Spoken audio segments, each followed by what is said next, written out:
gentlemen, my guest needs no introduction, but you got there before me. I have to say, it's obviously man of the moment, news presenter, journalist, presenter of Mastermind, but also man who's come from the hotspots of the world, most recently, of course, Israel. So, we're going to talk about Clive's book, which is called Everything is Everything. But before we do that, it must be so surreal to be sitting here in the Electric Palace in Bridport, having only landed from Israel on Thursday. Yes, from Bethlehem to Bridport.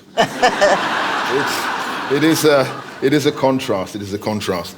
Yeah, I mean, I was embroiled in everything that was going on there. It's incredibly intense, as you can imagine. And everyone has an opinion, and you're trying to steer this middle line and not upset anybody. And what I realized, I've covered the Middle East many, many times, and I covered the Lebanon War in 2006, the Second Intifada, Palestinian uprising at the end of the 90s, early noughties. So I know the region, but I hadn't been there for quite a while. And on this trip, after the atrocity that Hamas committed on October the 7th, I realized after a few days that basically I had an audience of three. Not any of you, not my mum, no one. Three people. The chief rabbi, the leader of the Muslim Council, and the bureau chief in Jerusalem. Those were the three people I could not piss off with my coverage. And as long as I got that right, everything hopefully would fall into place. But you're right, that contrast between the lives of some and the lives of others. Those living under rocket fire every single day in those towns and villages on the border with Gaza over the last few years. And indeed those living at the northern end of the country bordering Lebanon and Syria.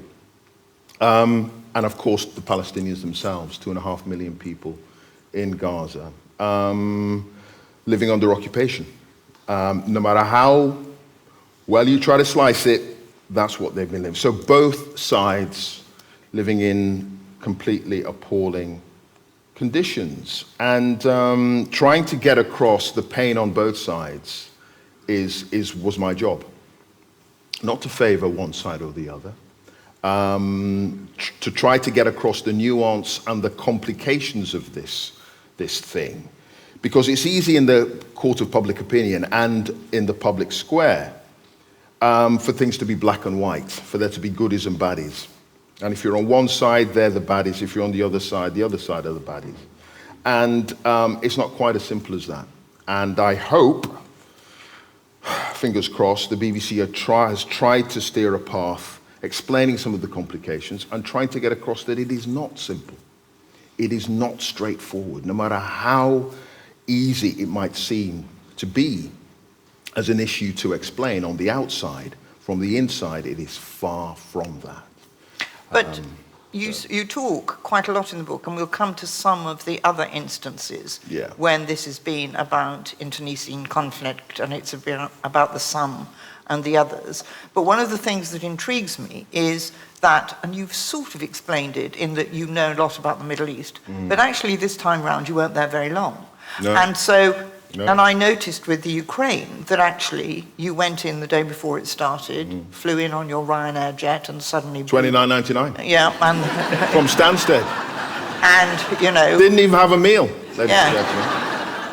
And with your no carry-on baggage, no hold baggage. Yeah, that's right. All of those little details are all included in the book. But what's so interesting is that, in a way, if you look at a colleague of yours, like Jeremy Bowen, who's been there a very long time, they get embedded in the analysis of the story. And you come in, how do you get embedded? How do you really know and find out what's going on, whether it's Israel or Ukraine? Yeah, it's a good question. Very good question, and an important question. But at the end of the day, one of the biggest questions put into the search engine of the BBC was, where's Gaza? That is the level of understanding. And as I say, at the same time as me having to explain to the chief rabbi, what I'm saying, and he be happy, head of the Muslim Council, and he be happy, and the bureau chief in Jerusalem that I'm not getting the BBC into hot water. My mum in Bolton, or Derby now, where she lives, has got to understand the story. You understand the story well enough to be able to make it straightforward and understandable. That is my job. And if I can't do that, if I cannot somehow bring that thread of humanity from a child dying in Gaza to a person living above a chip shop in Burnley who has no connection with Gaza whatsoever, if I cannot bring that thread, as soon as now we move to the Middle East and switch off. There is absolutely no point in that. But we have to have an understanding so that people can make the right choices about policy going forward, about who they should support in terms of the government doing this or a pressure group doing that, or just a better understanding of what's happening. And that's really, really important. And we miss that too often. We should not be in the position where the biggest search is what is Hamas? Or indeed, where is Gaza? But you'll find there'll be other questions about where is Bolton? I mean, people's general, the level of general ignorance is quite profound. And this is it's probably not that bad. People know where Bolton is. God's own country. Well, let's talk about Bolton, because your parents came over, absolutely part of the Windrush generation, to Bolton, which your father particularly found really difficult to settle into, didn't he? Yes, he did. My dad, Norris, he was a carefree guy, good looking, as you can tell. Had an eye for the opposite sex, as it were. He had his own little business. He was a cobbler, shoemaker in Jamaica. But it seemed as if life in the UK, in terms of jobs and making money and finding an environment that would be conducive to their kids having the kind of life that perhaps they wouldn't have got in Jamaica, it felt as if coming to Britain, the motherland, this shining city on the hill, as it was often portrayed, would be a good thing. And so he gave up his business, little business, and he came after my uncle, Cecil, who'd been a munitions driver in the RAF, had served in the war. And it was him who rang up my dad and said, come on, this is where you can make your fortune and give the kids a good life. And he arrived, he sailed the year before my mother flew over. On British Airways. My dad sailed to Southampton, and it was cold.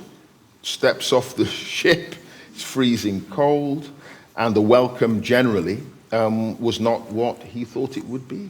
And he never really recovered from that, really.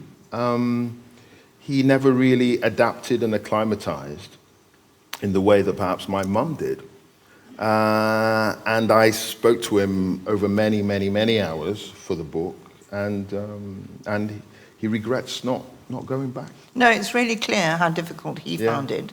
And your mother, when she arrived, she famously had a letter from her priest back in Jamaica, and it was, a letter of recommendation. But tell us how that went, because it didn't go well, did it? Didn't go very well, no. My mum was a teacher at a school that was affiliated to the local Catholic Church in Westmoreland in Jamaica, and she's a Catholic, and she was a teacher, and she hoped to continue that profession in the UK, and she hoped that having her creed, her religion behind her would help her handle any problem that might develop in the new land, as it were. So it was important to her, and she's a devout woman.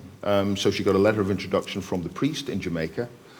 Take this letter to the priest nearest to the street where you'll be living, and that will be your introduction into a Catholic life in the UK. Takes the letter. Arrives in Britain, takes it from Jamaica, arrives in Britain, goes to Bolton, settles in, and then goes to the local church with the letter. And this church was across the road from where my family were living at the time, so 2-3 minute walk. She goes in, she gets an audience with the priest, shows him the letter. He opens the letter, he starts reading it. And he says, okay, what street do you live on? And she told him the street. And he said, well, I'm really sorry, but your house is outside the diocese of this particular church. And he said, well, the church you're going to have to go to pray in is that one, which was about 2 or 3 bus rides away.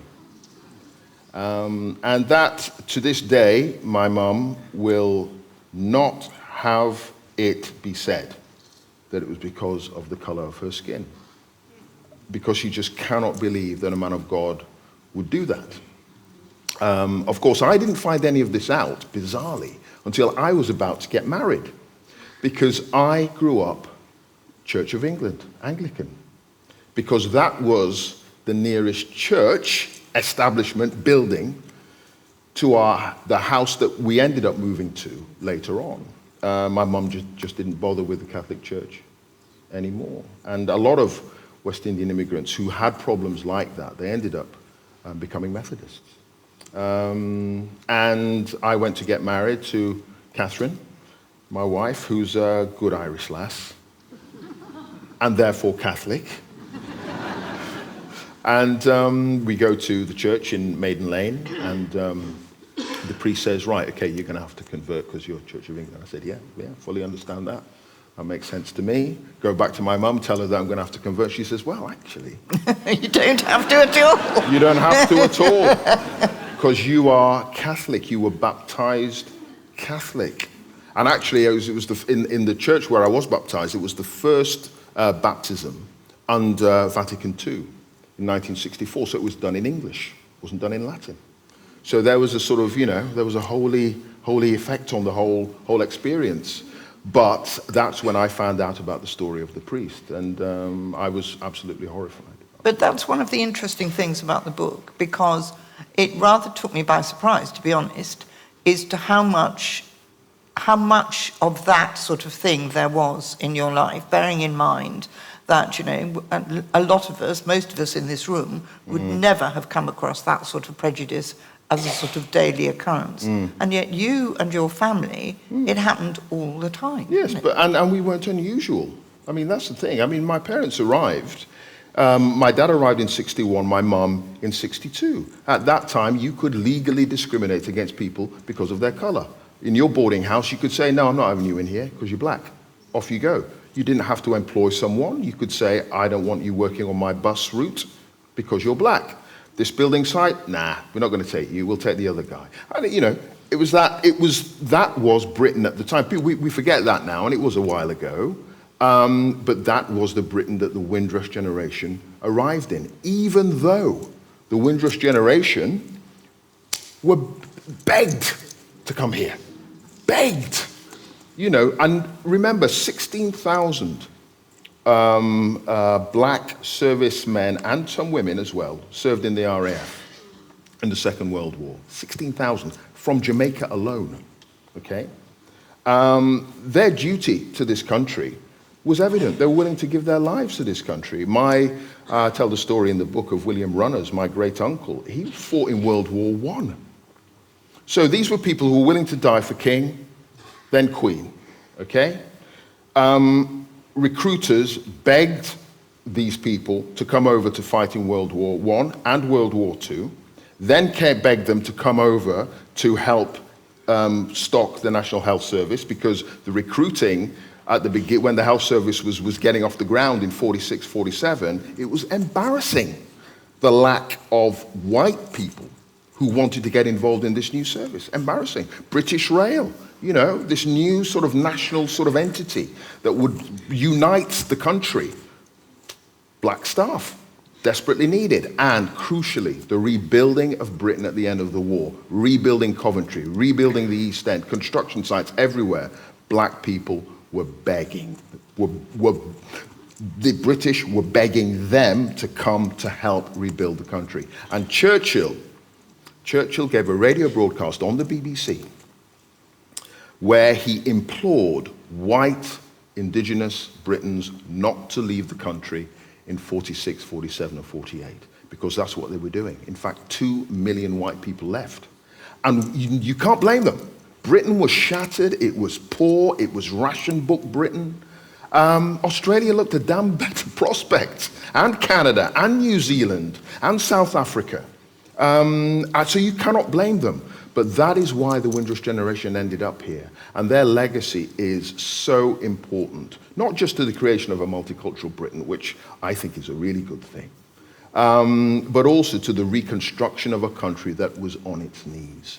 And that is something that I think is finally a story that is finally being told and is being put out there. And my parents, I'm very proud to say, were part of that generation. And good on them. But what's interesting about the book is that what's clear is that you, at some stage in the game, decided not quite to fight. And I was going to say there's quite a lot of anger in the book, because what there is a sense of you wanting to right this perception of a big injustice and a big wrong. And you do it not only when you talk about the National Health Service, especially during COVID, but also when you go to Myanmar, when you go to the Philippines, when you go all over the world. There is all the way through your writing and your approach to journalism, I think, an amateur therapist as I am, is this idea that... I should be lying down. No, is that, yes, because I want you to answer rather than fall asleep,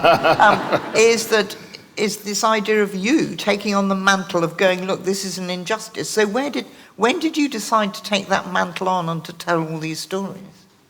I didn't see it as taking on a mantle in any particular way. Born in Bolton, Lancashire, grew up watching this amazing broadcaster called Alan Wicker. And Wicker's World was something that I just devoured on TV. And he was just everywhere. He was just all over the shop. He'd be in Japan talking to geisha girls. He'd be in Haiti interviewing the dictator there, Papa Doc and Baby Doc. He'd be in California doing stories on plastic surgery. That's a concept that I hadn't heard of in the 1970s. In fact, I don't think many people outside America had. And he was just traveling and gave me a window on the rest of the world beyond this small, slightly grey mill town in Lancashire. And I wanted to do what he was doing. I just wanted to travel. But he didn't look like me. He certainly didn't sound like me. And then I saw this other guy on the TV who was doing a similar sort of thing, and his name was Trevor McDonald. And I thought, God, he looks like me. It is possible. It is possible. And there was a connection straight away, not just through colour, but because of the way he sounded. He sounded like my mum does on the phone. Hello. Hello. And that sort of connection was wonderful. So he was just traveling the world, and that's what I wanted to do. And it wasn't about trying to sort of uncover injustices and, right wrongs and all that kind of stuff. I just wanted to go and experience a world beyond Bolton. And I found in the job that has ended up taking me all over the place. And it's ended up allowing me to tell the stories of communities that perhaps, don't get that much of a look in when it comes to our national conversation or consciousness. And it was actually, and this underpins the writing of the book in the first place, actually. I was in Ukraine last year, and I was with a British cameraman, but his wife is Russian, and his kids speak fluent Russian, and they go back to Moscow to see the in-laws all the time. And I had seen a lot of not very nice things in Ukraine, and the stuff about the massacres in Bucha, this suburb just north of Kiev, had come out. And I wanted to try to understand the psychology of anyone or any nation that could bomb civilian areas and kill children. Fire a shell into an apartment block, into a restaurant, and just wantonly kill people, which is what the Russians were doing. So I sort of asked him, I said, this mentality, where does that come from? And he said, what you've got to understand is that some Russians, have never seen Ukrainians as fellow travelers on this earth. They see them as lesser beings is perhaps too strong, but a sort of worker class. They're not on the same level in society as the Russians themselves. They see them as beneath them, a little bit like the English used to Think of the Irish in the 17th, 18th, and 19th centuries. And I realized that that dynamic, one group, the way they treat another group, seeing them as lesser beings, was actually a dominant theme throughout a lot of my reporting. Whether it's in South Africa with white South Africans and black people, in America, black people and white Americans, Serbs and Croats, Serbs and Muslims in Kosovo, which was one of the first big wars that I covered, Muslims and Buddhists in Myanmar and the problems with the Rohingya there. This was a dynamic that had colored my work, colored my life. And I wanted to sort of understand that somehow and try to work out why it is that some people don't believe if you prick me, do I not bleed, for some bizarre reason, you know. But it has been all the way through your career, because even in Borneo, which was very long time ago at the beginning of your career, again, it was this sort of brutality to people that you would have thought of. The Dayaks and the Majoris, Well, absolutely, and setting fire to their houses with people in it. So at what stage in the game do you ever think, I've been telling this story so often from so many different communities, you know, when are people going to really wake up? I'm thinking that the whole time. I'm thinking that the whole time. You know, I'm thinking that as I'm in the middle of it. I was thinking that in Ukraine. I was thinking that in Israel. I mean, Jewish people in Israel, Israelis and Palestinians, they're the same people. They're the same people. You know, it's just so incredibly sad. And it's the same with the Serbs and the Croats in Yugoslavia. You know, the Majoris had been living in this particular part of Borneo for decades and decades and decades. And yet, they were still seen as apart from the Dayaks, the indigenous population. The Majoris had moved there to that part of the island from Madura. And the Dayaks were the indigenous population, so they were rubbing up against each other. But the Majoris had done very well in business and were doing very well successfully in that part of the island. The Dayaks were seen as, you know, not having done so well, and they were resentful. And often it's a lot to do with economics, actually. You know, a lot of the big race riots in America at the turn of the 20th century were because black communities were doing so well compared to their neighboring white communities. Rosewood is a classic example, that massacre in Florida in the early 20th century. And so there's resentment, and that resentment builds up, and it makes you angry, and it makes you feel that you are apart from them because they're richer than you, they're doing better than you, yet you're superior. If you're superior, i.e. a white American, and the community of Rosewood is doing so well, and yet they're black people, how can that be? That doesn't make any sense. So you attack them. You attack them and you wipe them out, and you get over that anger that you have. And that's what the Dayaks did. And, you know, the legend of the headhunters of Borneo, it's all true. It's all true. And, you know, we would go into villages at night, and we'd look up ahead, our car headlights would be lighting up the road, and you'd see these sort of what looked like boulders ahead of you on the road. As you got closer and closer and closer, you realized there were severed heads. There were heads all the way along the road, and we went into this village called Sampit, which is where a lot of the bodies had been taken after a massacre in a football field. And these bodies were just piled up everywhere, and they were all headless bodies. It was just absolutely unbelievable. And because of, you know, local friction, because of anger, jealousy, whatever, but it comes out in this horrible violence. And that's what we saw in Israel and southern Israel on October the 7th. That's what we saw in Kosovo. That's what we saw in Yugoslavia. That's what we saw in South Africa. So yes, it's been a theme in my life, and a theme in my reporting.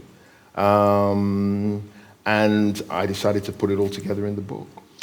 Well, One of the other things that's fascinating is your relationship with the United States of America. Because when you first go, in a sense, in the book anyway, you're first there, it's a land of opportunity, you're very excited, and then about halfway through when we come back to it, that whole relationship sours, and especially now. What is going wrong in the US, in your opinion? What's going wrong? What's going right might be an easier question to answer. Yeah, I mean, America, home of Hollywood, amazing culture in terms of the way that the country has been able to export its idea of food, hamburgers, movies, jazz, popular music, culture, so pervasive everywhere. And of course, it is the dominant political power globally. So all that is going to be attractive to a young journalist. And as a result, I really wanted to go there and report. And I first was based in Los Angeles for 4 years, and then I ended up in Washington for 3 years, a few years later. And what happens when you get to America is that you get to see it really properly, up close, beyond the sheen of Hollywood and music and entertainment and whatever. You get to see the guts of it, and you get to see the inequality. You get to see a political system that only works if there's goodwill on both sides. And if that goodwill is gone, forget about it. It's log jam. Nothing gets done. It's about point scoring. And I think certainly in the last 20, 30 years, that's what the political system has been all about. And it's about deep inequality as well, the land of opportunity, where anyone can make it. Well, Native Americans knew that wasn't the case from 1776. Black Americans knew that from the 16th century when the first slaves arrived. And for the majority of women, they understood that too. So they knew that this idea of the American dream really is a bit of a fallacy. It's not really there. But much of white America believed it until, I would posit, 2008 and the financial crash.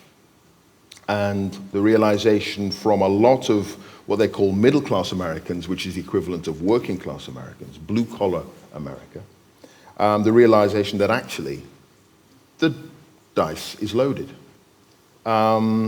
You're lucky if you can make your way in this country, because as a steel worker, your job has been offshored to China under Bill Clinton in the 1990s when I first started reporting from America. So you're doing a few jobs here, you're doing a few jobs there, but you're surviving, but you're working 3 jobs. But you still believe in the American dream. 2008, you had a mortgage on your house, couldn't afford to pay it, foreclosure, credit crunch, can't get a mortgage, you're done, absolutely done. And you see that not a single banker went to jail. Not one. Not a single banker went to jail. And you realize, no matter how hard I try, I couldn't make it. I couldn't make it.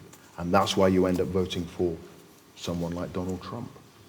It's interesting because in the book, there's a very nice moment, well, I felt cheered by the moment when you said it was a quirk of fate that the slave ship that left Africa with your ancestors actually didn't sail on to Carolina but turned right and went to Jamaica. And you were very pleased that that had happened because it would have been far worse. I mean, was that a moment when scales were falling from your eyes, or had you become disenchanted with the US even? No, I was disenchanted with America. I mean, I'm disenchanted with elements of it. What is so fascinating about America for so many journalists and so many people is the disparity between the ideal and the reality, and why it's so wide, why that gulf is so broad.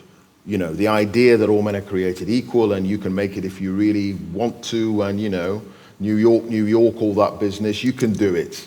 And the reality, which is working 3 jobs, if you fall ill, you are, you know, a month away from going bankrupt because there is no healthcare that you can afford because you've lost your job and the health insurance came with the job. Lose your job, no health insurance, no health care. That's America. That's the reality. And so I had sort of, you know, that disenchantment had been there, understanding all that and understanding that the dice was loaded. You know, way ahead of the sort of political machinations that are taking place now, particularly. And I felt that I'd sort of fallen out of love with the place on a number of levels, but primarily as well, the attitude to guns. You know, this idea that you've got to have a weapon to make you safe. And yet it's the fact that you've got a weapon that makes you unsafe, because it means other people have weapons and they may have nefarious, you know, issues and intents that could affect you. So there was a whole sort of melange of ideas that I think made America feel less attractive. And yet, at the same time, it knows what's right. There is a constitution that says certain things. So why not make it real? Why can't it make it real? I don't know. There was a moment in the book when I shouted at it, if you can shout at a book in the way that you shout at the television. Yes. It was when you were in Brussels and you were shouting at the television because you wanted Hillary Clinton to stand aside in the Democratic primary to allow Barack Obama to have a sort of clear run. And you say, well, you know, because America needs a black president. And I sat there going, hang on, they need a woman. They haven't had a woman president, and surely it's time. So, you know, so it's quite a singular view that you have. Well, I mean, let's just step back a little bit. Let's just step back a little bit here. So I was not making these comments or having these feelings at the big start of the race. If Hillary Clinton had been way ahead and Barack Obama was way down there, absolutely. The point is, we had got to the conventions in June, July, and Obama was way ahead. And Hillary would not give up. She would not give up. Now, what she was doing, we now know subsequently, was making sure that she had secured her place in the line of succession. Making it clear that, okay, if he does win, if I do concede, I am next in line. I just believe that those 3-4 weeks when she could have given up was time lost. In the end, it didn't matter because John McCain wasn't that great a candidate compared to Obama, and he won handsomely. But at the time, he had been way ahead, Susannah. And I also do make the point as well that, yes, of course, for so many women, it would have been an incredible moment for Hillary Clinton to have won the nomination. For one of the major parties, no woman had been in that position. And I do concede that. But I also made the point, and hopefully you will all read the point in the book, certainly over Christmas when you take it out of the stocking. Perfect stocking filler. I also make the point that I felt having an African American win the race and be in contention for the White House, it felt to me would have been far more transformational than a white woman doing so. But actually, but actually, it's interesting. It was clear that America's problem with race is not quite as problematic as America's problem with gender. Of course, in the long run, it could be argued that having Obama led to Trump, and we all know, never mind, you know, where that was going. So it's much more complicated than just black and white, isn't it? Yeah, I mean, you know, Newton's well, I think it's his third law of motion. To every action, there is an opposite and equal reaction. And there was a sense having such diversity at the top of America was for some of those people who didn't like that, and for some of those people who felt that Obama hadn't been a good president. You know, that was indicative of their own straitened circumstances. Oh, God, we should have done this, we should have done that, we shouldn't have voted for that guy. And it brought out a lot of pent-up racism, no question about that, which was always there.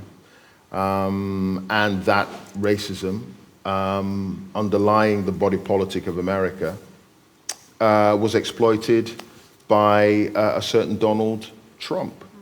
Now, you can either exploit those feelings within any society, wherever you are in the world, or you can try to overcome those sentiments.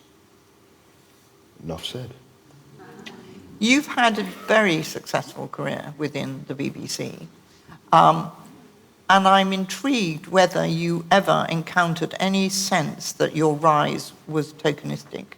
You refer to it when you get Mastermind and the number of people who wrote and said, well, it was positive discrimination or whatever. And Jim Davidson, I think it was, who wrote to you and said, don't listen to them, don't ever let anybody say that. But was there a lot of comment when you got Mastermind or not? No, actually, there wasn't.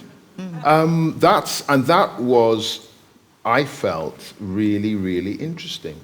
Jim Davidson, we all know, is a famous comedian, a little bit more famous in the past than he is now.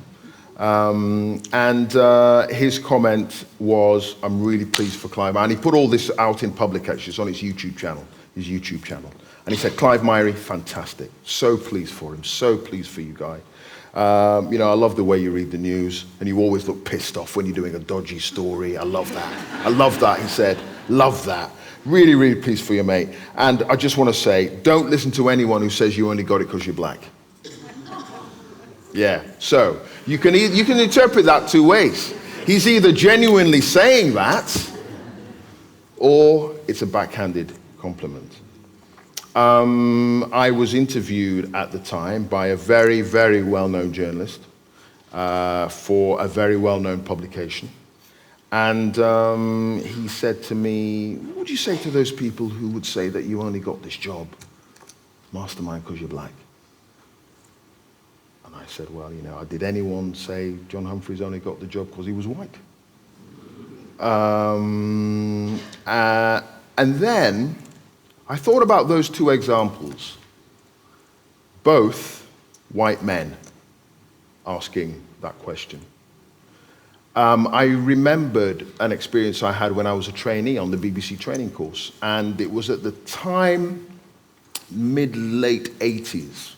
There was some kerfuffle in the Guards concerning a friend of Prince Charles who's black, and there was some kerfuffle to do with racism.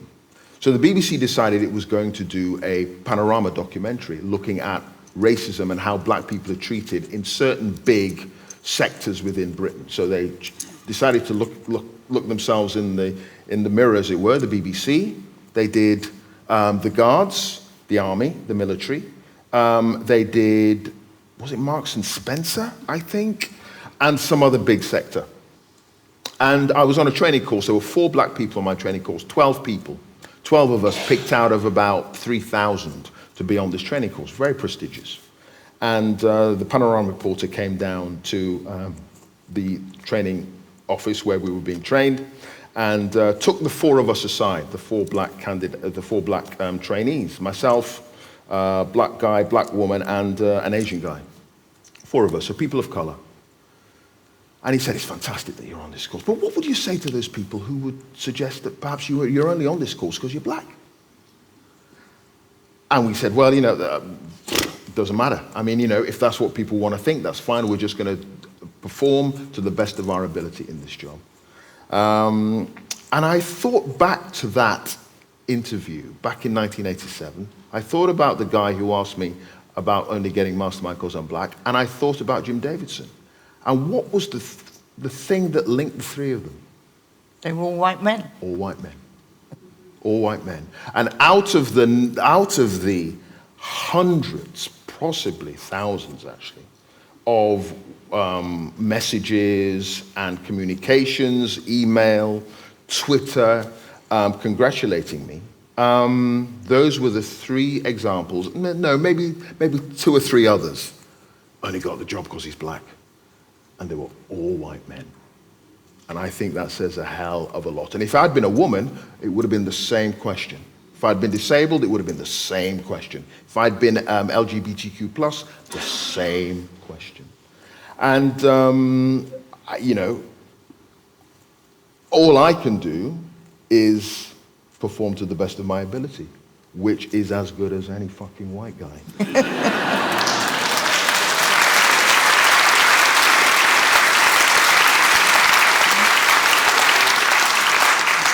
What's intriguing is how things have changed and Yeah. improved on all sorts of levels. Yeah. There's a very interesting comment you make about after the Queen died and the BBC was doing its coverage, one of your young colleagues came up and said, the BBC is not doing enough about the horrors of colonialism and the damage that the monarchy had done. And you, quite rightly in my opinion, went, now is not the time. But I was struck in the book by the fact that this girl even asked the question, actually. Yeah, that's right. I mean, it was really interesting that she did that.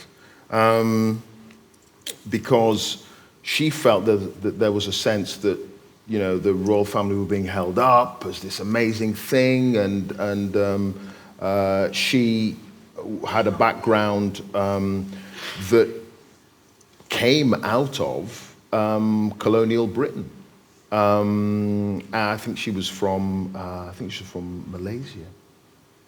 And she felt that the sort of, you know, the legacy of colonialism and the legacy of the royal family was not being properly reflected in the coverage, and that it was too hagiographic, and it was too much venerating this family that had been oppressive over centuries.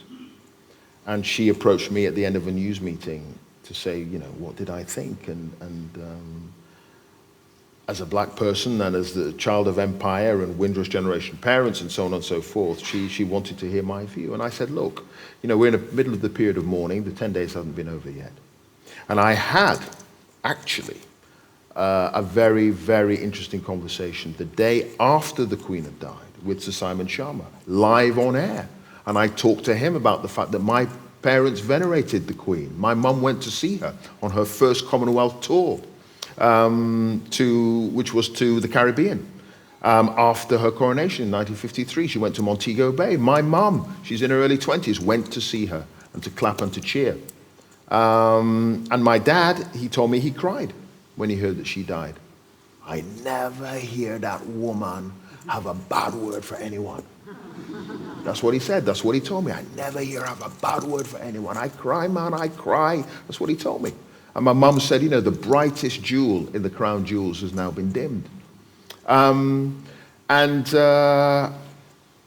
made all those points to Simon Sharma on air, and I said, but there is this legacy, isn't there, of colonialism and subjugation, and we had a good, long discussion about it. So the BBC had not ignored it. I can point you to the iPlayer bit where it's there. And I made this point to her, and I also, to the young Malaysian lady, and I also said, look, if it was your mum, don't forget that this is not just this is public grief, this is private grief, this is a family. They've lost their granny and great-granny and mum. And the period of mourning isn't over yet. Now is not the time. And you know what? She got it. She absolutely understood, because she could relate it to her own life if it was her mother. And I'm pleased that I did that, because she did understand. But you know, in order to have those voices, to be able to explain that kind of stuff to younger staff, you've got to have black people in there in the first place. Yeah. You've got to have women. You've got to have gay people who understand. You've got to have diversity, inclusivity. It's important. You've got to have white working class men. You've got to represent the nation. And that's all diversity is, representing a wide section of society. Particularly important for an organization where you've got to pay a license fee. You've got to feel invested in it. And that's what the BBC is working towards. And I think that's a really important and really good thing. I'm going to come to the audience in a minute, because I'm sure many of you will have a question for Clive, and I want to leave time for your questions. But multiculturalism itself has come under attack in our politics recently. The title of your book is about love, hate, and hope. Is the hope actually that we are a multicultural society and things are changing, and your successors won't have to fight, as hard as you did? I hope so. I hope so. I think, having lived all over the world, this is the place that I would want to live compared to others. When it comes to the treatment of people who are different to the majority. The difference between me saying that and some other people who've said that is that I'm not going to pretend that all is rosy, because it isn't. All the stats point to, increased stop and search when it comes to young black men, to health outcomes if you're a person of color not being as good, and we saw that at the beginning of the COVID pandemic. We know that the lower tier jobs are mainly filled by people of color, and so on and so forth. But by and large, I think we've embraced this idea of multiculturalism far better than so many other places, certainly that I have lived in. And the fact that you can have a Hindu prime minister, a home secretary who's a Buddhist, a mixed race foreign secretary, a former foreign secretary, a former home secretary who was Muslim, and the leader of one of our great nations being a Muslim, and the leader of the greatest city on earth, London, apart from Bridport, if you know what I mean, being a Muslim, is astonishing. It's astonishing, and it is wonderful. And you can only think that that is a good thing, I would suggest.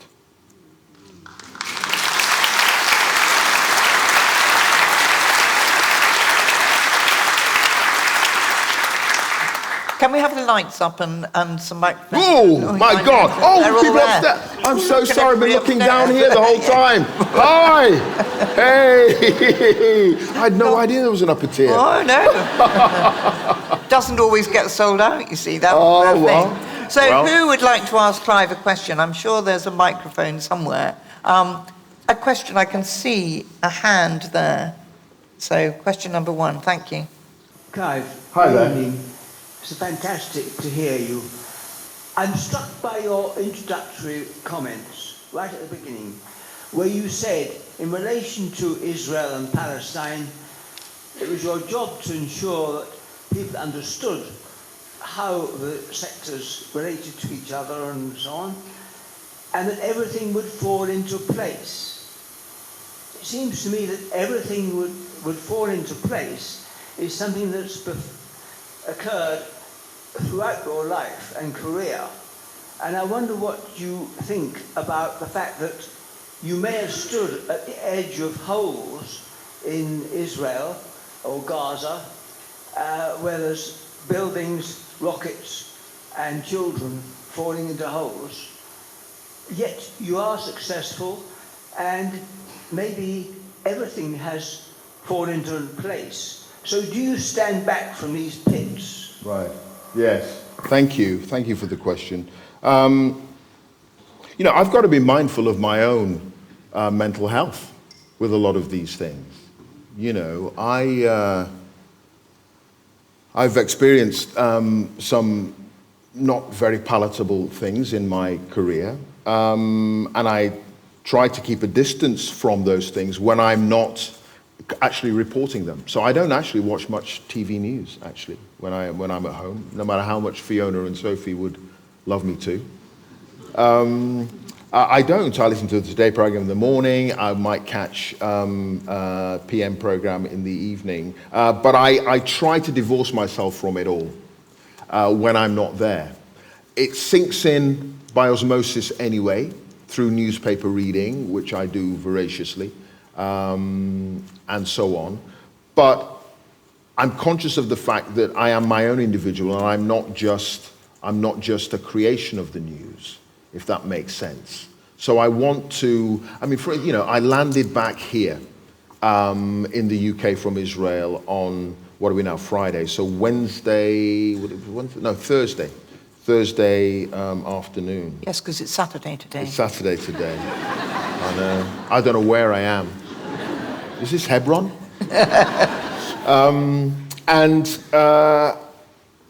For me, I found over the years, the best way to process and to sort of just recalibrate my mind and to just get back into, a normal way of life is to not be obsessed with it, not to be so focused on it, because I think that way problems can come, particularly when it comes to PTSD. Post-traumatic stress. So, there are so many other things that I'm interested in. I present the proms every summer. I love classical music. I present travel programs. I do so many other things. And of course, I'm a quiz show host as well, apparently. So I try to get my mind absorbed into other things so that I'm not dwelling on this stuff, because I think I would then fall into a pit, and I don't want that. It's interesting because it's a change. In the olden days, newsreaders were newsreaders, and that's all they did. And the idea of you going out and doing either mastermind, but more particularly documentaries and travel programs, and actually therefore having an opinion rather than just being a personality is a big change, isn't it? It is a big change, but part of the reason that the BBC asked me to come off the road, as it were, as a full-time foreign correspondent, which I'd been for 20 years, to present, was because that hinterland of knowledge had been there about the Middle East or Kosovo or America. I'd reported from all these places. So the idea that I would now be presenting the news relating to stories from those places gave me a certain level of credibility. If I'm talking about, Trump, I'm doing that from a position of knowledge. If I'm talking about the Middle East, I'm doing it from a position of knowledge because I've been there. And those news presenters in the past, that wasn't the case. They were professional presenters. And it also means that, yes, you're right about opinion, but it's opinion based in fact, if that makes sense. I cannot just run out there and say, I think Boris Johnson is X, or I think Keir Starmer is Y. I have all those views, ladies and gentlemen. Oh, yes. Oh, yes. And for me to pretend that I don't even vote, I am some kind of, opinion eunuch who has no idea about anything because I work for the holy BBC. No. I have opinions on Boris Johnson. I have opinions on Keir Starmer, Jeremy Corbyn, the Queen, whomever. The point is, you will never know what those opinions are. That is the point. And if I do write an article for The Guardian, or The Sun, or The Times, or The Telegraph, which I do, it's rooted in fact. It's not just opinion off the top of my head, because you all have a range of opinions. We all have opinions. Frankly, opinions are to a penny. So why would you care about my opinion? No, it's opinion, if that's the right word, but it's based in fact. And I hope that's clear when people do read stuff that I write in newspapers and on television and so on. But it's interesting, isn't it? Because people might not expect you to have an opinion. Well, they'll encourage you to have an opinion, but it's really important that actually you can separate that from when you do write and when it's the news. Because we have to trust that the news itself is impartial insofar as the BBC can be impartial. Absolutely, and they 100%. struggle all the time with that word, impartiality. It's difficult. And so you become the figurehead then. So you have got to.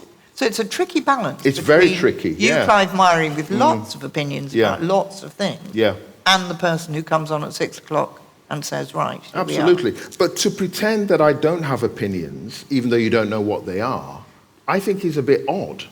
Because I think that makes me out to be some kind of sort of weird angelic creature, handing down these tablets of stone of news, when actually, we all believe in human rights, right? We all believe in the rule of law. We all believe that in fairness. and we all believe in equality. And these are all states of mind and being that are underpinned by the law. I don't see any problem in getting those points of view across from time to time on any subject. We don't want to see kids dying in Gaza. We don't want to see kids dying on kibbutzes in southern Israel. Nothing wrong with saying that, because we all agree that that's the case. But 10 years ago, 15, maybe 20 years ago, to even say that would be deemed to be having an opinion, which is rubbish.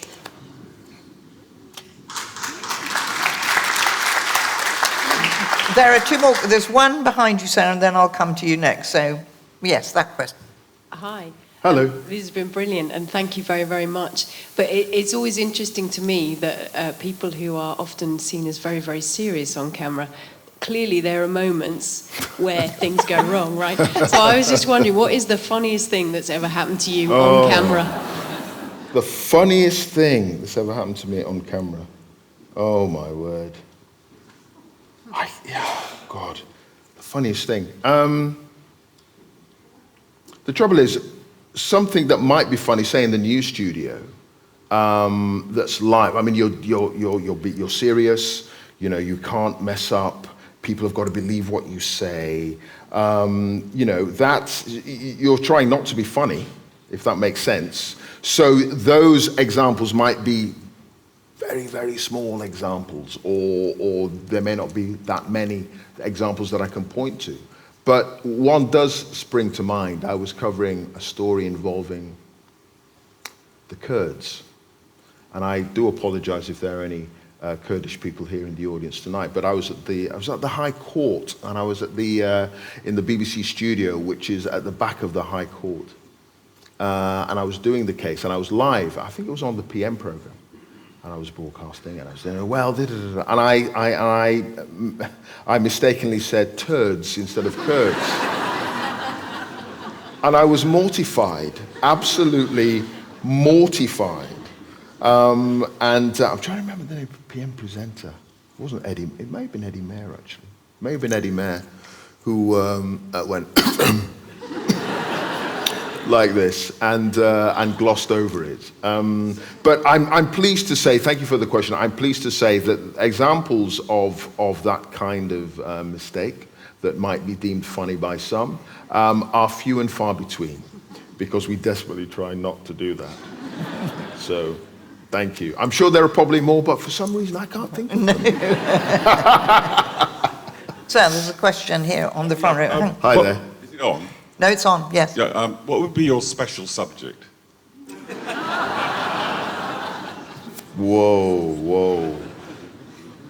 I mean, I am a typical journalist, I think, in that I know that much about many, many things.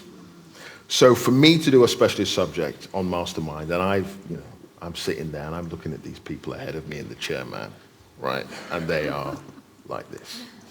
They're wobbling as they walk to the chair. It is so nerve-wracking. And you could be professor of modern history at Oxford, and I guarantee you walk that walk of 10 yards from the stool to the chair, you will crumble. You will crumble. So I just don't, I don't know, maybe American politics, Manchester City, my team, the glory years, perhaps. That might be an option, but I just have so much respect for, and it's such an insight into the minds and the working of the minds of so many Brits. You know, the flora and fauna of the Galapagos Islands. Have you heard of the Rebecca riots, ladies and gentlemen? Anyone heard of the Rebecca riots? Yes. Right. Okay. Well, I hadn't. It is a peasant uprising in rural Wales in the mid-19th century. I had no clue, but I do now. And that's what's so brilliant about Mastermind. These subjects, they cover the whole range of the human experience. And I'm learning so much, which is brilliant. And I apologize for those people who've taken part who are nervous facing me. But yes, it would be something like that. But luckily, I'm the one asking the question. And I've Thank been you. very lucky to be the one asking the questions Yes, today. very much Ladies so. and gentlemen, it's an excellent book, so I hope you'll join me in thanking Clive Myrie. Thank you very much, Clive. Thank you. Thank you. Thank you. Thank you. Thanks, guys. Thank you.